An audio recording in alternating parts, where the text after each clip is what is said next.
গ্রামে যেমন প্রতিবেশীদের সাথে ভালো মন্দ সম্পর্ক থাকে, শহরেও কিন্তু পাশের ফ্ল্যাটের প্রতিবেশীদের সাথে ভালোই সম্পর্ক থাকে। আলহামদুলিল্লাহ, আমারও পাশের ফ্ল্যাটের ভাবিদের সাথে অনেক ভালো সম্পর্ক। হ্যালো এভরিওয়ান, আসসালামু আলাইকুম। কেমন আছেন সবাই? আশা করি অনেক অনেক ভালো আছেন। এই যে হাঁড়ি কড়াই নিয়ে কোথায় যাচ্ছি বলেন তো?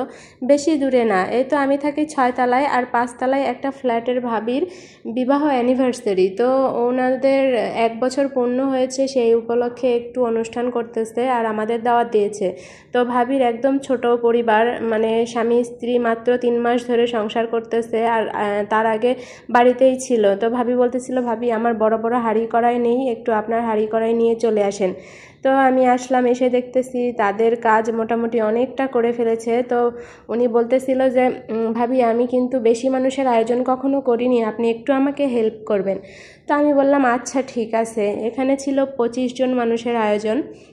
তো এই যে আলু ভাজা হয়েছে, ডিম ভাজা হয়েছে, রান্না হবে আজকে গরুর মাংস দিয়ে বিরিয়ানি। এই যে আমি পেঁয়াজ বেরেস্তাগুলো করে নিচ্ছি, এগুলো রেখে তারপরে পোলাওয়ের চালগুলো ভেজে নেব। তার জন্য একটা পাতিল নিয়ে নিয়েছি, আর এটার মধ্যে গরম মশলা আর পেঁয়াজ একটু হালকা করে ভেজে তার মধ্যে পোলাওয়ের চালগুলো দিয়ে দিয়েছি। এটা আবার কিছুক্ষণ ভেজে নেব। আর তার পাশে প্রেসার কুকারে আমি 3 কেজির মতো মাংস এখানে রান্না করে নিয়েছি বিরিয়ানির মশলা দিয়ে। তো আমি এটা 2টা পাতিলে রান্না করে নেব। আমার না রান্না করতে বেশ ভালো লাগে, আর এই ভাবিটা রান্না করতে বলেছে বলে আমি একটুও মন খারাপ করিনি। আমার রান্না করতে বেশ ভালোই লেগেছে, আর অন্যের বাসায় একটু মনোযোগ দিয়ে রান্না করেছি। তো একটু ভয় ছিল যে রান্নাটা কেমন হবে। তো তারপর রান্না করার পরে কেমন হয়েছে খেতে সেটা অবশ্যই আপনাদের বলবো। এই যে আমি রান্না করছিলাম, 1 হাঁড়ি রান্না করা হয়েছে, আর এটা আরেকটা ছোট হাঁড়ি। আমার হাঁড়িটাতে 2 কেজির বেশি বিরিয়ানি রান্না করা যায় না। তো আমার হাঁড়িটাতে 2 কেজির মতো রান্না করেছি, আর এই যে এই হাঁড়িতে 1 কেজি, মানে মোট 3 কেজি মাংস আর 3 কেজি পোলাও চাল দিয়ে 25 জন মানুষের আয়োজন ছিল। তো এই তো মোটামুটি রান্না কমপ্লিট।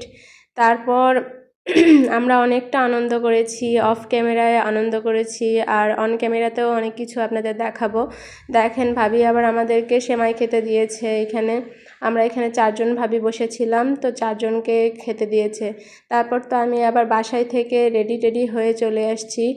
এইখানে সবাই একদম রেডি। এখন আবার ওরা বলতেছিল একটু নাচ গান করবে। এই যে আমার মেয়েটাও আবার নাচ গান শুরু করে দিয়েছে, আর অফ ক্যামেরায় আরও নাচ হয়েছে, সেটা তো আপনাদের দেখানো যাবে না। যাই হোক, আমরা অনেক এনজয় করেছি। তারপর খেতে দিয়েছে। এই যে দেখেন আমার রান্না করা বিরিয়ানিটা একদম অনেক সুন্দর হয়েছে, সবাই বলেছে খেতে খুব মজা হয়েছে। তো যাই হোক, আজকে অনেক আনন্দ করেছি। আর আমার ভিডিওটি আপনাদের কেমন লেগেছে অবশ্যই কমেন্ট করে জানাবেন। আল্লাহ হাফেজ।